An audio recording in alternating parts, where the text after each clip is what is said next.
Good day everyone, my name is Mark Jason De Los Santos and our topic is entitled K-12 Curriculum Analysis and Review. Driver force, global competitiveness, and restraining force, resistance to change. So the vision of K-12 is to elevate education where the Filipino will be honed to be globally competitive. So individual given the fact that we are living in dynamic world.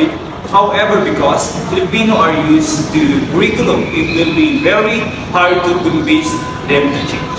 So good day, I'm Elena Frias, and the second is advancement of technology. And the restraining force is lack of technological resources. So the advancement of technology give rise to the need to develop technologically literate students. The resources to make it possible is limited. So sa generation natin is importante na yung technology. Pero may mga places na hindi kayang i-access yung technology dahil sa mga kakulangan ng connections.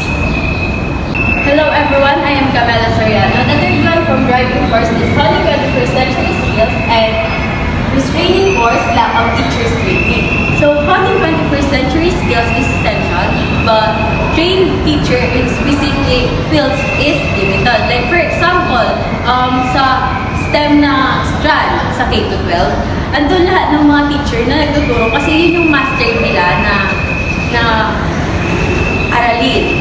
And like sa CAS, kukunti yung mga nagtuturo kasi kukunti lang din yung mga may master ng mga andun na subject.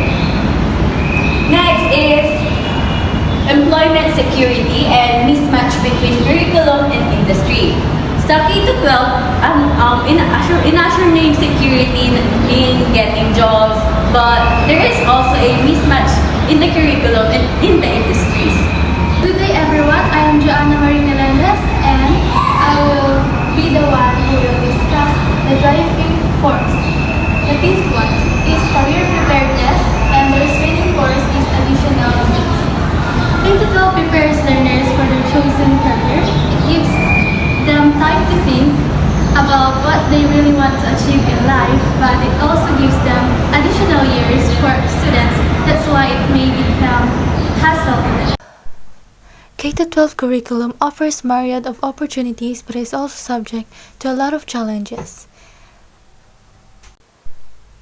The driving forces, which include global competitiveness, advancement of technology, honing 21st century skills, employment security, and career preparedness, has restraining forces like resistance to change, lack of technological resources, lack of teachers training, and additional years.